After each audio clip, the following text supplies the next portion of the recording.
site of North America's oldest street race, Trois-Rivières, Quebec is home to legendary racers and drivers. This week, it's the site of the Players Limited GM Motorsport Series. Kenny Wilden has accumulated 5 wins in a row and will have to battle veteran Richard Spinard. Young star Peter Cohen. And the new stars like Jeff Lapsevich and Sean Grossman, who are hungry to defeat the Giants.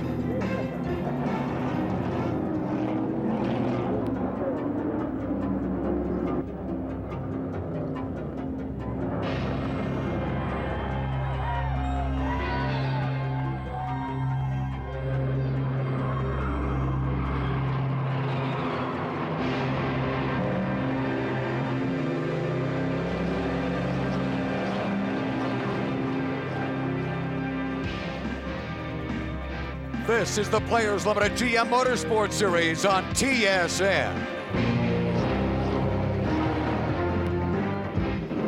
Welcome to Trois-Rivières, Quebec.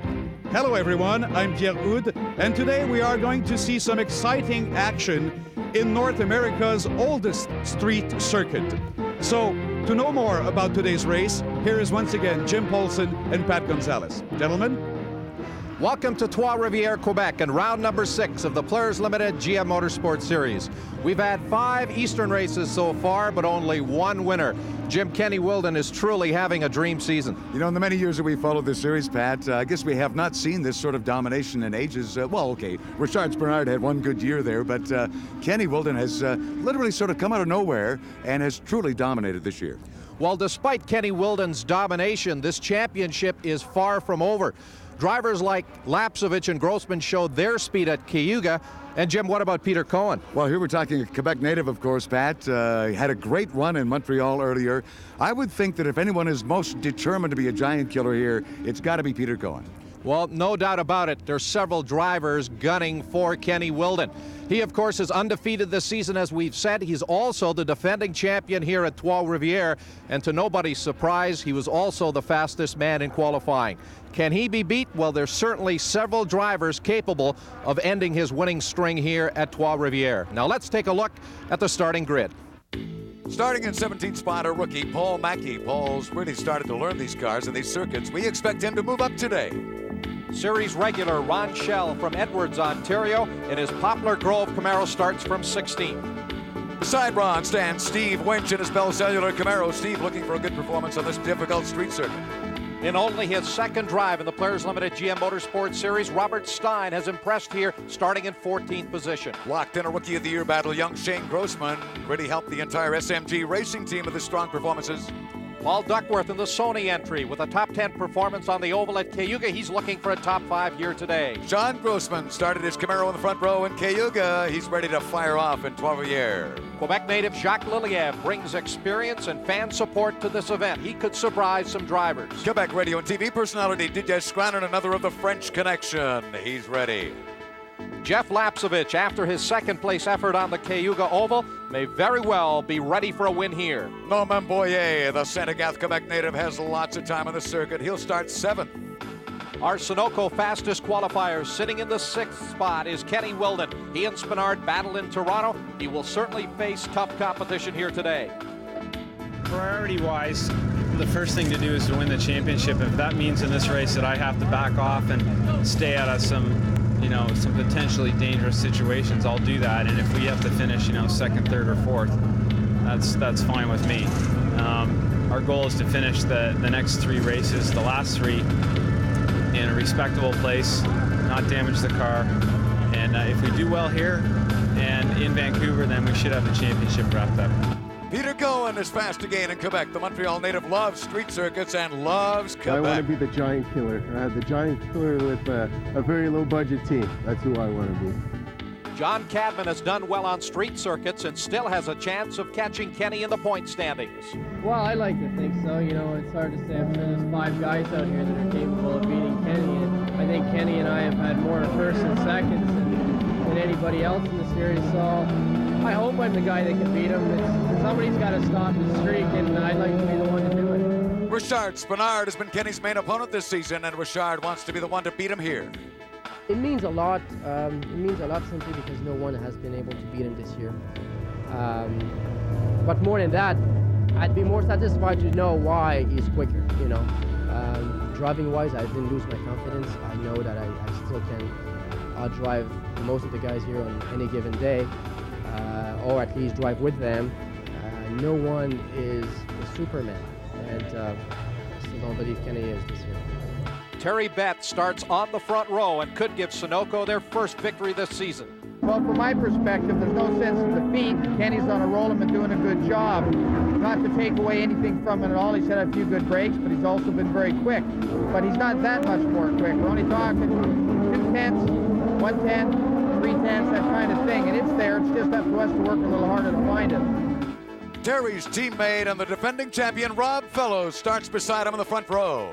I see Kenny taking advantage of, you know, some situations that helped him out too, and he's been fast in qualifying, which is what we did last year when we won the championship. So frustrating more than anything else. The Sunoco team up on the front row seeking their first victory this season. They're hungry. And so are all of the other drivers in the field here at Trois-Rivières as we get set to do battle Kenny Wilden. 5 wins in a row. Will any of these drivers be able to end that winning streak here at Trois-Rivières? Does Kenny look worried? Not a bit. The Pontiac GTP pace car is ready to lead this field out today at Trois-Rivières. The Players Limited GM Motorsport Series is brought to you by Players Limited and GM Motorsport.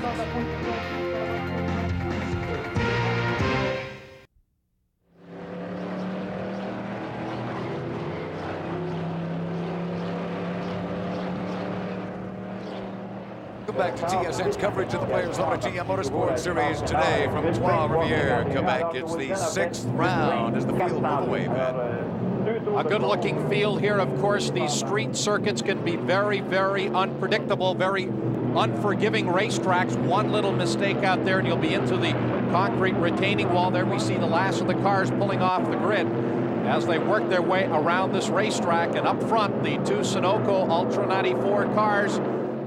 And season point standings up to this stage, Pat. Kenny Wilden out front, 538. Cadman not far away at 467. Then Spinard right behind at 436. Rob Fellows, 398 points. Needs some today.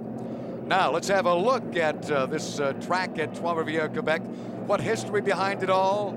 Let's have a look around the entire circuit. Pat? Well, it measures 2.4 kilometers around.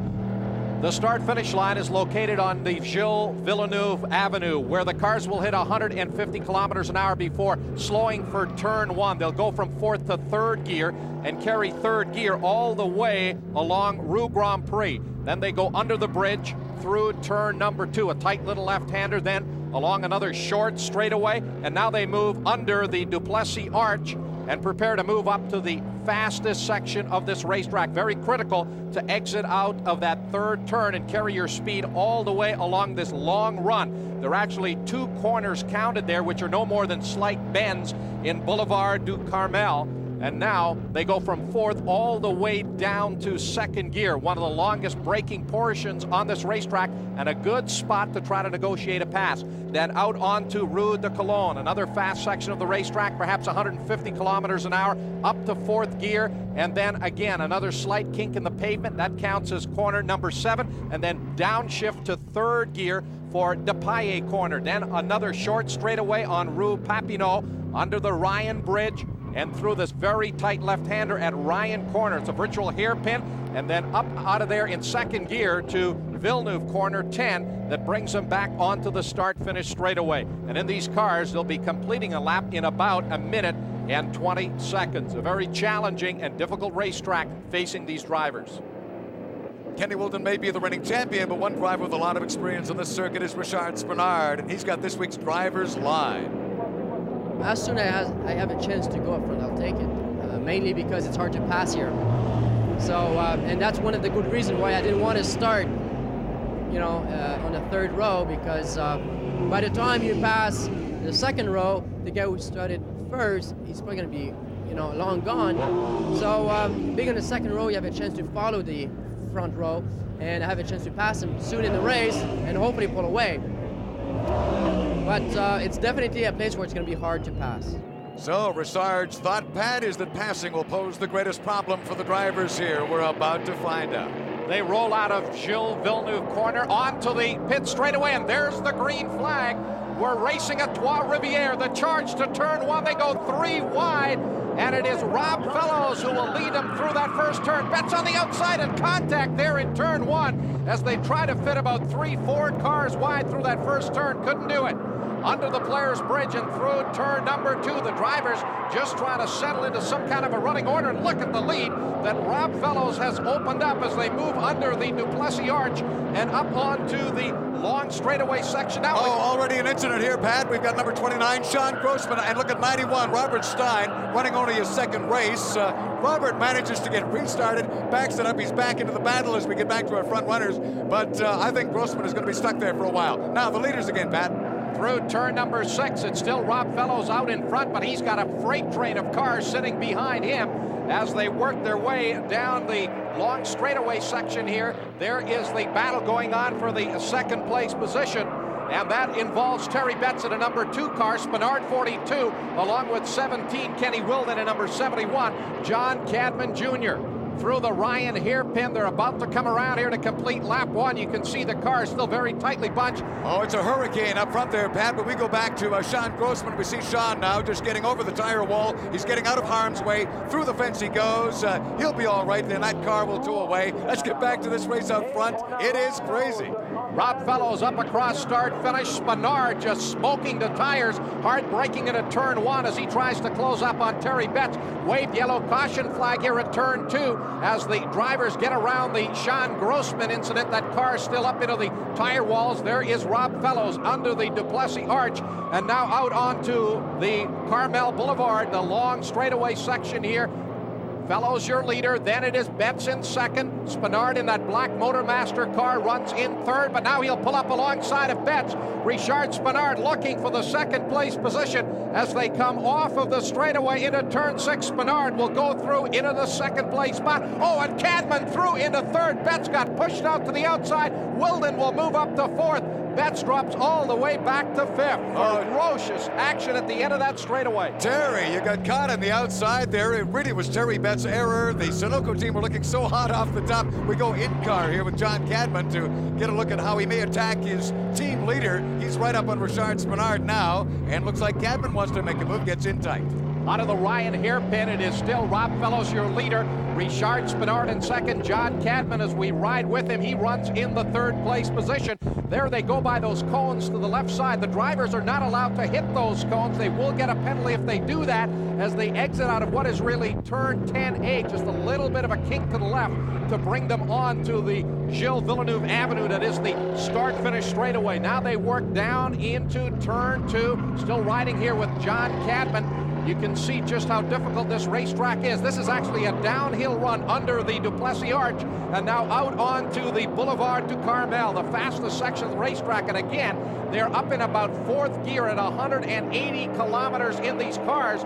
And where we saw the pass on the previous lap, the cars are going from about 180 in 4th gear all the way down to 2nd gear here at about 70 or 80 kilometers an hour. So they're really scrubbing off a lot of speed.